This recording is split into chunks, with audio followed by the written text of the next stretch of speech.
Olá pessoal, tudo bem com vocês? Bem-vindos ao nosso vídeo número 1 da trilha de BTL do treinamento da tecnologia Banner. Eu sou o Danton e hoje eu vou apresentar para vocês o BTL. Mas afinal de contas, o que é o BTL? Ele é o nosso Business Task Library, ou seja, é um conjunto aí de componentes que tem como objetivo tornar muito simples o disparo aí de tarefas longas. E essas tarefas elas vão ser executadas em segundo plano. Imagina o seguinte, eu estou aqui na execução do meu programa e eu preciso disparar um relatório complexo que vai demorar um tempo. Eu não, Ao disparar este relatório, eu não preciso aguardar que ele termine. Eu continuo executando o meu programa, esse relatório roda em paralelo e ao terminar, então eu consigo visualizar ele. Ou até mesmo a geração da minha folha de pagamentos.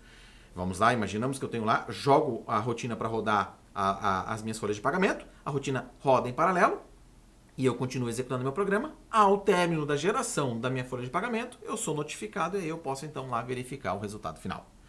O legal disso é que toda tarefa disparada pelo BTL, ela é enviada através de uma fila e essa fila ela é processada por um ou mais servidores que a gente chama aí de workers. Essa fila, pessoal, ela roda inicialmente no banco de dados. E aí, se você quiser melhorar a performance, é interessante, por exemplo, instalar aí um serviço de mensageria, como o Apache ActiveMQ, por exemplo. Então, se isso vai tornar a execução muito mais rápida e muito mais dinâmica, aí, agilizando todo o processo, se você tiver uma demanda muito alta de mensagens. Legal? E o bacana disso é que ele garante performance e escalabilidade. Vou mostrar isso aqui para vocês através de gráficos. Vamos entender como é que funciona? Então imagina lá a execução de um aplicativo. O meu aplicativo ele tem um início e um fim. A linha de execução dele é essa. Um aplicativo padrão, ele começa em algum lugar até o final, certo? Durante a execução eu tenho lá cliques do mouse que vão fazer processo de alguma coisa, eu tenho request de aplicações web, eu tenho métodos de um web service, ou seja, eu tenho várias funções que vão rodando ali dentro, na linha do tempo durante a execução deste meu aplicativo. Legal? Aí agora, imagina que eu quero executar uma rotina qualquer. Então, esta minha linha de execução desse meu aplicativo, ela é quebrada. Quebrada como? Quebrada porque há um desvio para a minha rotina. E esse tempo de execução dessa rotina, ele é adicionado ao tempo de execução da minha aplicação. Então, quanto mais rotinas eu for disparando, mais tempos de execução dessas rotinas eu terei adicionados ao tempo de execução padrão da minha aplicação. Legal? E aí, o que acontece quando eu estou rodando o BTL? Eu tenho aqui a minha linha de execução normal, mas ao executar uma BTL, eu disparo um serviço que vai ter uma segunda linha de execução. Ou seja, ele vai rodar em paralelo com aquilo que eu tenho hoje na minha aplicação. Então eu não preciso parar para esperar a minha rotina, da minha tarefa terminar, para continuar o que eu estava fazendo. Simplesmente eu disparo essa rotina, continuo fazendo e ao final eu encontro aqui as duas e aí eu tenho o resultado daquele processamento daquela tarefa. Bacana? E como é que uma tarefa ela é disparada, então, aí através do nosso BTL? Então eu tenho aqui o meu aplicativo, a minha aplicação. Eu tenho aqui o meu worker, que é um servidor que vai processar essas tarefas. E aí o que acontece?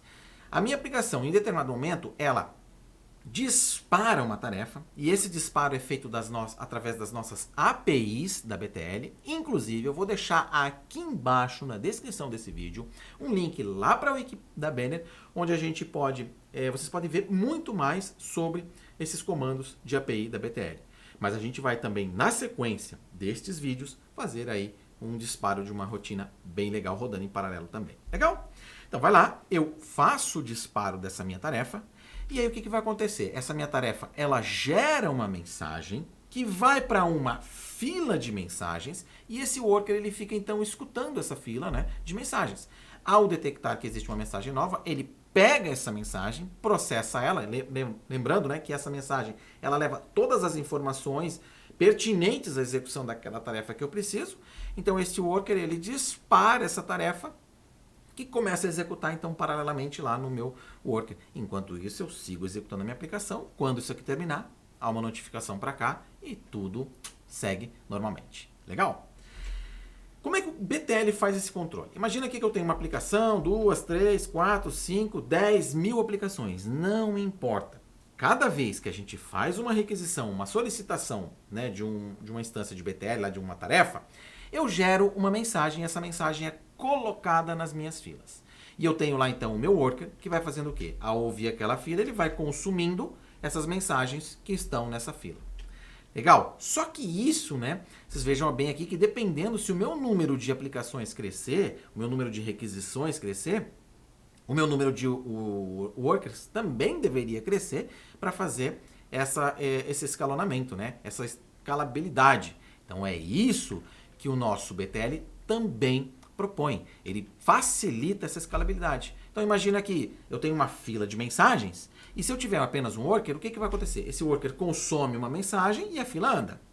Mas dependendo da quantidade de mensagens que são colocadas nessa fila, ela pode crescer e tornar-se uma coisa insustentável. Então a gente pode fazer o quê? Adicionar novos workers, certo? E esses novos workers, eles consomem essa fila na mesma proporção de workers que existem. Claro, aqui, né, pessoal, eles não necessariamente eles vão começar e terminar as tarefas ao mesmo tempo. Vai depender também do tamanho e da complexidade da tarefa. Mas a ideia aqui é que cada worker execute uma tarefa e conforme ele vai executando, ele vai consumindo aquela fila, né? Vai liberando essas tarefas executadas e consumindo recursos dessa fila. Então, o bacana é que essa escalabilidade aqui, ela pode ser elástica. Eu não preciso ter um número fixo de workers, eu posso ter um número que cresce conforme a minha demanda. Dependendo da minha infraestrutura, o que vai acontecer? Em determinados momentos de execução da minha aplicação, eu posso ter uma demanda muito grande de mensagens e a minha infraestrutura vai lá, então sobe workers necessários para consumir aquela fila de forma muito mais rápida. E aí aquela ideia que eu falei dos serviços de mensageria, como o ActiveMQ, por exemplo, onde eu ficaria gerenciando essas mensagens através desse serviço de mensagerias e não através do banco de dados. Legal? Então vai lá, eu vou consumindo essas mensagens e ao final, né, se eu tiver muitos workers e um número de mensagens inferior a esse número, aleatoriamente, né, aquele worker que pegar essa mensagem primeiro, ele vai lá, processa ela e eu tenho assim a execução da minha fila de mensagens como um todo. Então é muito melhor porque todo o controle de execução disso daí fica a cargo do BTL e toda a gestão é o BTL que controla e a gente não precisa se preocupar com nada. Basta criar as nossas chamadas para as APIs que o BTL vai cuidar de todo o resto. Legal? E para finalizar aqui, a gente tem uma visão da arquitetura. Também vou deixar aqui na descrição desse vídeo um link lá para o wiki onde tem essa imagem ampliada com a explicação dela, mas eu vou dar uma visão geral aqui para vocês. Então eu tenho aqui o meu cliente que pode ser o desktop através do Runner ou o S, né, um web no S, e eu tenho aqui então o meu BTL implantado nesse meu sistema. O que vai acontecer? As minhas mensagens são criadas aqui, as minhas task messages, né? Elas são colocadas então na fila do meu banco, que pode ser substituído aí por uma mensageria, certo? Então, conforme eu tenho aqui as minhas tasks que vão chegando, eu vou consumindo e colocando isso no meu worker. E aí o worker, através dos providers, vai rodando aquelas tarefas que estão lá. E aí eu posso escalonar quantos eu quiser. Mas essa aqui é a nossa estrutura básica do BTL. Eu espero que você tenha gostado desse vídeo. Eu te convido, inclusive, a ficar aqui com a gente, porque vai ter muita coisa legal para a gente implementar esse BTL na prática. E se você gostou, então, lacra o dedo aí no joia, ajuda o canal. Deixa seu comentário aqui embaixo, diz para mim o que você está achando. Compartilhe esse vídeo. Vamos ensinar isso aqui para o mundo inteiro? Eu vejo vocês nos próximos vídeos. Um abraço e tchau!